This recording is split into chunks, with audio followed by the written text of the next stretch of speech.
पदार्थ विज्ञान में बहुत सारा बल रही। समस्त बल को आम दुई भाग में विभक्त करता यथा संस्पर्श बल आउ असंस्पर्श बल। संस्पर्श बल कौन ना से नाम ही तुम्हें जानीपार दुईटी वस्तु मध्य किसी बल पाई वस्तुद्वय परस्पर को स्पर्श करुवा दरकार। तेणु ताकू टाणिबा बल लंब बल एवं घर्षण बल यार सब उदाहरण अटे। एटी चित्र रे जो सब तार देखुछ देख प्रथम आम गोटे तार देखुचे यही तार हेउची एक स्पर्शक बा संस्पर्श करुवा गोटे जिनिस जहा द्वारा आमर टाणिबा बल बा टेंशन फोर्स आमर सृष्टि होता है। एटी कौन ए सूताटी बल उपरे काम करुची जदि बल टी एई बळी ताठार झुलिकी रहिबो तेबे एठी टेंशन फोर्स बा टाणिया बल काम करिवो।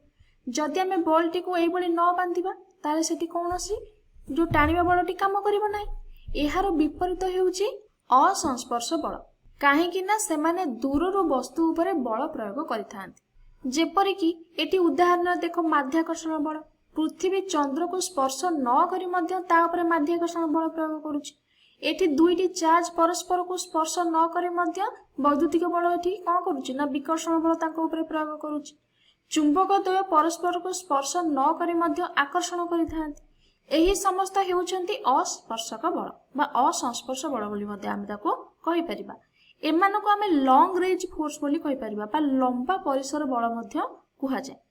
ताले एमानक विषय आमे एबे समस्त विषय पढ़ी परिबानी। आमे चले खाली जानिबा कि ए जो संस्पर्श बल कौन बा कांटेक्ट फोर्स कौन आमे चला गोटी गोटी करी पढ़िबा।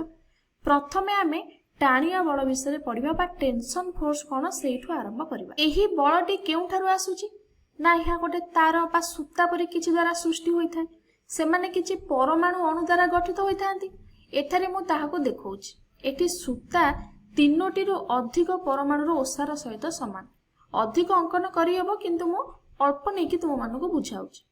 एही परमाणु अणु माने परस्पर सहित दृढ़ भाव में बांधी होइकी रहिथांती। एगुडी को विद्युत चुंबकीय बल बोली एठी कुहा जाय।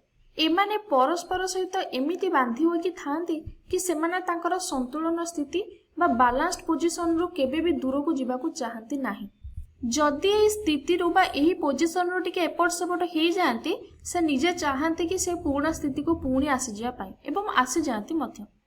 एठारे ताले एटा गोटे काहार प्रॉपर्टीज बा एटा काहार गुणधर्म ना निहाती भाबरे गोटे कठिनर। जदि ए तार रे तुमे किछि भारी जिनिस लगाइबो जेपरि कि बॉल सेही बॉल अणु और परमाणु को कोन करिवो ना दूरेइबाकू बा अलगा करियाकू चेष्टा करिवो किंतु सेमाने तो परस्पर ठारू कोन अलगा हेबाकू चाहंती नाही। जेतेबेले आमे से सूता को बा तार को टिके भिड़िबा बा टाणिबा ताहले दूरता बढ़ी जिवो। तेणु टाणिया बल बा टेंशन फोर्स एटी अधिक काम करिवो किंतु अणु और परमाणु माने निज जगार रहिबाकू चाहिबे। तेणु सेमानक मध्य रे जोरे टणाटणी चलिबो। तेणु सब ना बंधटी तुटी जिवो सेमानकर सूताटी छिड़ी जिवो। तेबे आमे एबे जानिले टाणिया बल कोन चले एठी केमिति टाणिया बल काम करूची मध्य देखिले। एबे चलो आमे लंब बल कोन जानिबा बा पृष्ठी बल कोन जानिबा। एहा एक प्रकार विपरीत बल बा या टाणिया बलर विपरीत बल।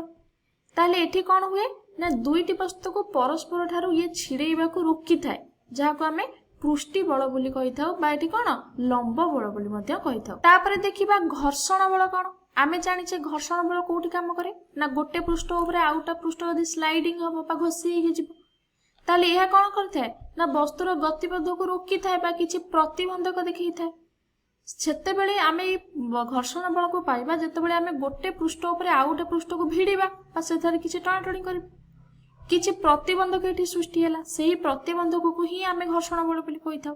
ताले पृष्ठटी जेते मसृण रहिबो ताले आमु कोन हबो ना एई जो घर्षण बलटी सेते कमिबो आ पृष्ठटी जेते अमसृण रहिबो ताले घर्षण बलटी कोन हेबो ना एठी बढ़िबो। एहा विषय रे आमे मध्य गोटे वीडियो रे संपूर्ण भाव में पढ़ेइछे घर्षण बल कोन ताको किपरि बढ़ाइबा किपरि कमाइबा ए घर्षण बल उपर को कारका को सब प्रभावित करूची से विषय मध्ये आमे एक संपूर्ण वीडियो बनेइछु। जदि तुमरो किछि डाउट अछि ताले से वीडियोटी को जाई कि संपूर्ण भाव में देखि दियो।